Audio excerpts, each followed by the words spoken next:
بالصوت الجميل والحضور الأجمل اللي يترك بصمة في كل أغنية يغنيها. رحبوا معاي بعبود الخضور.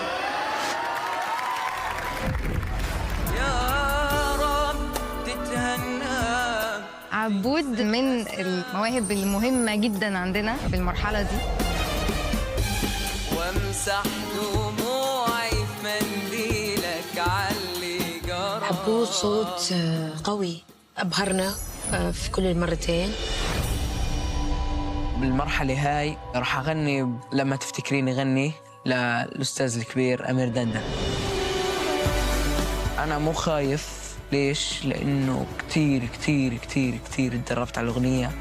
أنا بدي إياهم يركزوا ويسمعوا صوتي ويحكوا الله. إن شاء الله أكون عند حسن ظن أهلي، لأنهم هم الأول والأخير الداعمين لي. تفضل عبد الله.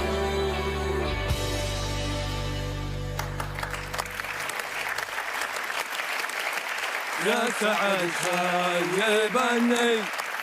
ايوه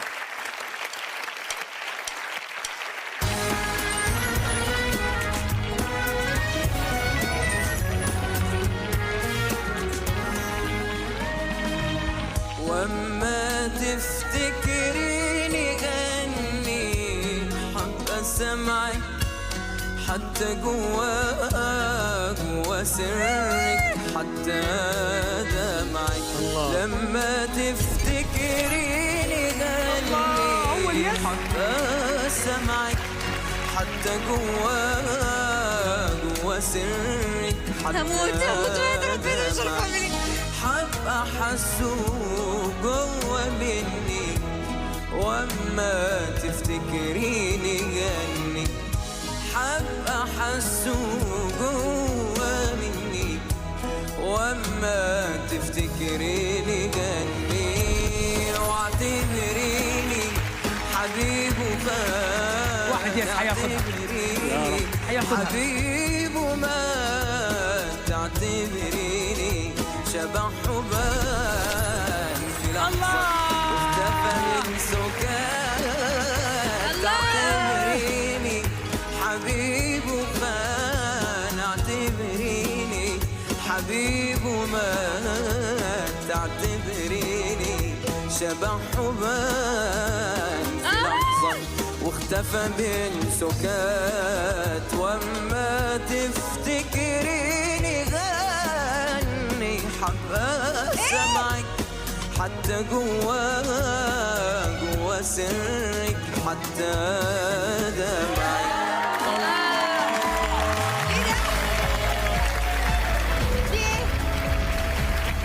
أداء يخطف الأنفاس. حضور نجم كبير، وطلتك حلوة وأسلوبك حلو، حتى لو أنك زودت في العرب شوي بس مبين في نجم كبير. الله يخليك يا رب. شكراً لك. نشمي وأصلي وفنان. شكراً لك. شكراً. نشمي. حطوا تحت نشمي 100 خط يا شباب. أنا أشوف إنه أنت صوت رائع، تغني وقفلاتك مضبوطة، قفلات أستاذ. شكراً. وعرب مدروس. يعني أنت حبيبي أفحمتنا اليوم. شكراً. رائع. انت فنان جاهز، وانا يعني انت في كل جمله مبقاش عارفه انت وبعدين يعني هتوقف امتى، هتعمل يعني اول مره استخدم كلمه يخطف الانفاس. ايوه حبيبي أنت جاي تلعب حديد ودخلت المسرح بس. أنت عروب. والله العظيم ما شاء الله ما شاء الله ما شاء الله ما شاء الله عليك يا عبود. حبيب القلب. عروب وخطير. ايش الألقاب هذه ما شاء وعفريت الله؟ ولا عفريت؟ وعفريت. الله طبعاً يعني أكيد. يعطيك العافية. عبد الرحمن عفريت. أنا عبود الساحر. حيو النشامة. حيوهم. حيو النشامة. حبيبي. هلا يا عبود. ما شاء الله ما شاء الله. ألف مبروك يا عبود. ألف مبروك. ألف مبروك. هذا أبوك. أبو عبود. هذا عمك. أنا وأبوك صراحة اتفقنا اتفاق من وراك. الاتفاق يقول نبغاك تغني أغنية دويتو مع الموجود أبو عبود. يلا ايش بدك تغني لنا؟ يلا يلا تغني يسمعونك كلهم. ضلال. كلنا عرفنا السر. يا فؤادي يا فؤادي لا تسل أين الهوى. ايش؟ كان صرحا من خيال